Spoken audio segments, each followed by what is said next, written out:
The states of the Appalachian region are faced with extraordinary economic and social challenges that require extraordinary solutions.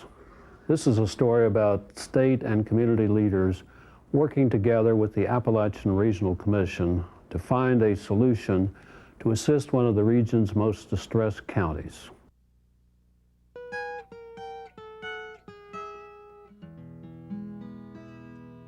I'm going down in the mines one more time. Gonna load my old car one more time. There was 120,000 people in this county. Now there's about 27, 28, I'm guessing. It's really dwindled down. We had dry cleaners in war. Had a cat house in war. 2 hotels, 2 theaters. Both of them running full blast.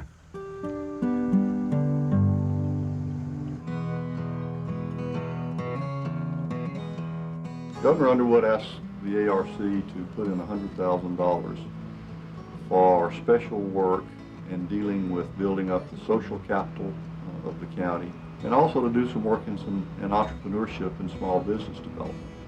Well, we had used Rensselaerville at the ARC in our leadership development project, our so-called Appalachian Community Learning Project, and I had been very impressed with their approach to leadership development, which is very outcome-based.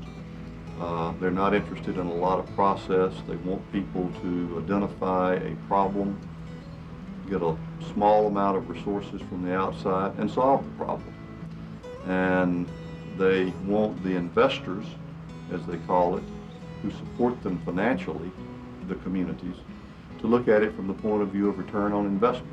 And so this had been so successful in about 40 communities around Appalachia that we had used this model with, that we thought bringing Rensselaerville in for an intensive care effort in McDowell County would be well worthwhile, and that's what they're in the process of doing. The Welch Elementary School in the county seat of Welch was the launching pad for a project aimed at spurring innovation in education. Faculty and staff from 2 elementary schools were asked to design and implement projects they thought would improve student achievement or attendance, and they were offered up to $300 to finance them. The projects included creative contests to encourage reading and attendance, a program that matched older students with poor readers from younger grades, and efforts to include parents in school activities. You can't measure a lot of success after a couple of weeks, but you can measure energy levels of people. You can kind of measure attitudes of students and parents that might be directly or indirectly involved. And after I've observed some of those types of things, I feel optimistic about trying or extending, keeping some of these ideas going. The village of Davie was the site of one of 10 Appalachian Community Learning Projects, ACLP, that were launched using the ARC's and Rensselaerville's successful approach to grassroots development. A team of residents was asked to envision a way in which the community could be improved, then to target tangible economic and social benefits that could be achieved in a short period of time. The Davie team thought that turning the site of some abandoned buildings into a grassy park would be a great improvement to their community. The team was led by Mayor Ken Gentry, who was also identified as the spark plug, an energetic individual capable of leading change by personal example. "We want to see our kids playing in a safe place," the team said, and after the team received 24 hours of outcome-focused training in Charleston, it was given a $2,000 grant to cover expenses. Another story of positive change is developing in the community of Jolo, where an old school building is being transformed into a community center. It will be dedicated to youth activities, promoting literacy, and developing job skills. A vivacious woman named Linda Vance is the spark plug of the youth project called Hoops for Hope. At this class that we went to in Charleston, we got all kinds of ideas, and we all got together and brainstormed, and we come up with the idea of Hoops for Hope. All of the kids in the area like basketball. Well, there's nowhere to play basketball. So when the school come up, we had the opportunity as a community to get to school, got a good gym, perfect idea to keep the kids occupied. So we're all pumped for this, and I think it's going to work, and it's going to make a difference in our community. In the gymnasium, another spark plug, Janie Sparks, spoke about the new feeling of determination that's affecting the community. We want our community center to bring our children off the streets, because for one thing, they have nothing to do but get in trouble. Really, they hang around and get in trouble. We want to have activities up here to get them into a positive, atmosphere. We want to show them that, yeah, we're right there with them, but we're wanting a better life for them, to show them they do have options. We do care, and we want to make a go of it. We want our community to be really, really something spectacular. We want to take nothing and make something happen, positive happen. I'm going to install an attitude to them, we can do this. Because the Rensselaerville Institute installed in me, we can do this. This can-do mindset is also at work in 10 churches throughout McDowell County. An ACLP grant to a project called Pride in Action purchased 40 computers that are enabling more than 250 children and adults to develop literacy and career skills. The very first ACLP project, launched in November of 1998, was in North Fork. A family resource and assistance center was opened to help improve the health of McDowell County citizens. More than 50 infants were immunized, 31 families enrolled to receive health care services, and 15 pregnant women received prenatal care. 6 of them delivered within the 6-month project period with 100% normal weight babies.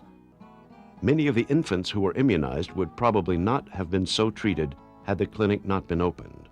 The spark plug of the project, Frankie Rutherford. We have begun to do some of the most creative work in rural America because we're willing to take the risks to see if it will work. So I have no doubt that the people left in this community will redirect its future. In addition to the ACLP and healthcare projects, the Rensselaerville Institute launched several enterprise development projects this spring. They began with training workshops that focused on marketing and strategic planning for the owners of existing small businesses with the potential to expand and double their employee base within 3 years. I had just started working on a project in the county, developing a county fair, and we had no funding for this fair project. So I immediately held my hand up because I knew the county fair could really be a good project if I just had a little bit of money to get me started. I had it pictured in my mind what the county fair should be like, and as it turned out, it exceeded my expectations. Another recipient of the Institute's investment capital was Brian Hatfield. He had started a company called Labware Worldwide, which sells sterilized bottles to the EPA and private laboratories testing soil samples. But he'd become so burdened by debt that he was teetering on the edge of bankruptcy. Before meeting Rensselaerville Institute, economically, I was virtually bankrupt. Spiritually and emotionally, virtually bankrupt. I'd basically given up all hope I'd had of being a success within the county and within the business. And after meeting them, their enthusiasm and their knowledge of venture capital gave me the enthusiasm and the hope that I could succeed. They supplied me with some capital to help me meet some sales that I had. They gave me that alone gave me the hope to continue the struggle. And then after further meetings with them, they've given me the enthusiasm to where I feel now that I will be a success and that Labware will be here 20 years from now. I have no problem with paying the money back. I've never asked for anything for free. Since then, I've increased my sales by almost $10,000 a month and look forward to increasing another $15,000 to $20,000 within the next 2 to 3 months. Another example of this model at work is tucked away on a narrow dirt road in a hollow in the village of Mayberry, the Fishnet. We put out signs when we first opened the business to let people know where we were, and we didn't realize that we had to pay a fee for those signs, and we had to take the signs down, which to a lot of people said that we were closed. We felt no one was going to help.